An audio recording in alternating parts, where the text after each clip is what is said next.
ಇದೊಂದು ಸುಂದರವಾದ ಹಳ್ಳಿ. ಹಳ್ಳಿಯಲ್ಲಿ ಹಕ್ಕಿಗಳ ಕೂಗು ಇನ್ನೂ ಚಂದ.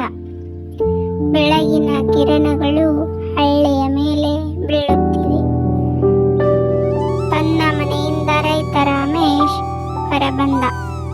ಮುಖದಲ್ಲಿ ನಗು, ಆದರೆ ಮನದೊಳಗೆ ಚಿಂತೆ. ಕಳೆದ 3 ತಿಂಗಳು ಮಳೆ ಬಂದಿರಲಿಲ್ಲ.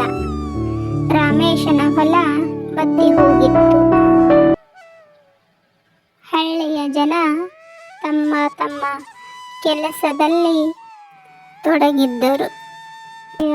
ನೋವಿನಿಂದ ತುಂಬಿತ್ತು.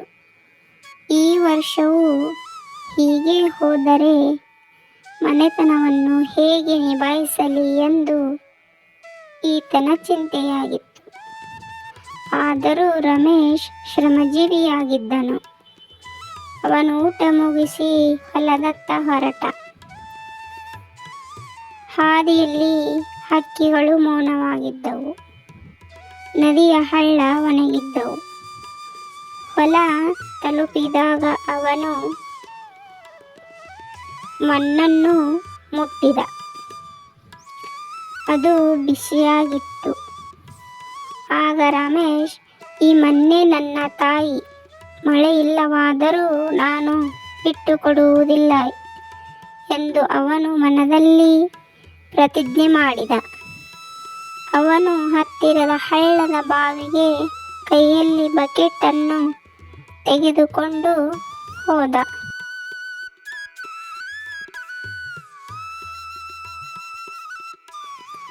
ಬಕೆಟ್ ತುಂಬಿಕೊಂಡು ಬಂದು ತನ್ನ ಹೊಲಕ್ಕೆ ನೀರು ಸುರಿಯಲು ಪ್ರಾರಂಭಿಸಿದ.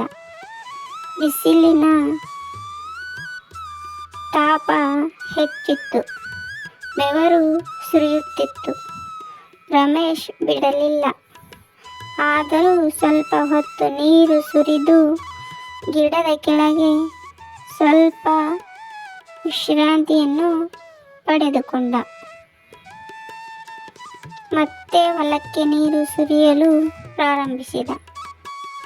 ಇದೇ ಥರ ಸ್ವಲ್ಪ ಹೊತ್ತು ಹೊಲಕ್ಕೆ ನೀರು ಸುರಿದು ಮುಗಿಸಿದ.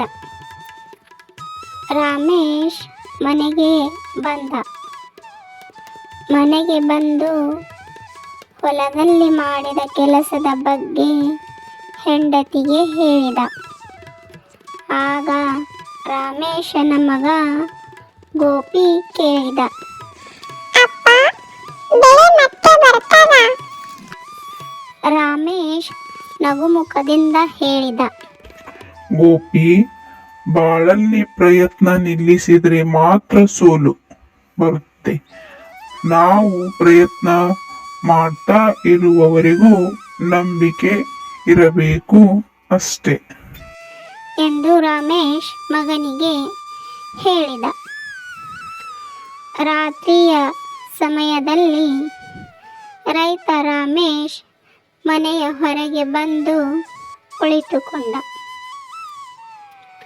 ನಕ್ಷತ್ರಗಳನ್ನು ನೋಡುತ್ತಾ ಪ್ರಾರ್ಥನೆ ಮಾಡಿದ. ದೇವರೇ, ನನ್ನ ಮಣ್ಣಿಗೆ ಜೀವ ಕೊಡು. ಹೀಗೆ ಆದರೆ ನಮ್ಮ ಜೀವನವು ಕಷ್ಟವಾಗುವುದು.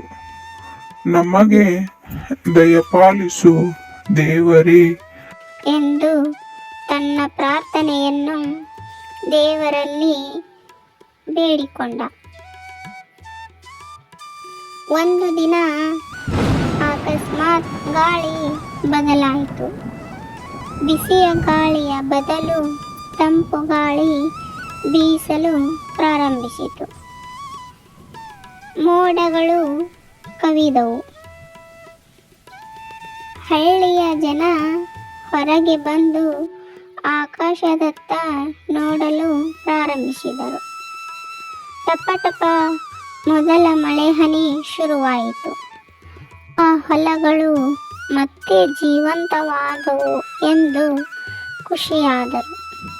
ಮಳೆ ಸುರಿಯುತ್ತಿದ್ದಾಗ ರಮೇಶನ ಮಗ ಖುಷಿಯಿಂದ ಓಡಿ ಬಂದು, ಅಪ್ಪ, ನಮ್ಮ ಹೊಲ ಜೀವಂತವಾಯ್ತಾ ಎಂದು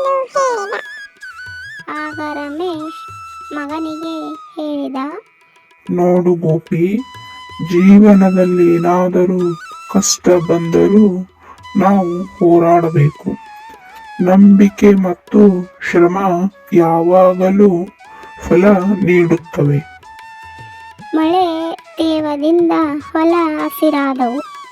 ಹಳ್ಳಿಯ ಜನರು ಹರ್ಷಗೊಂಡರು.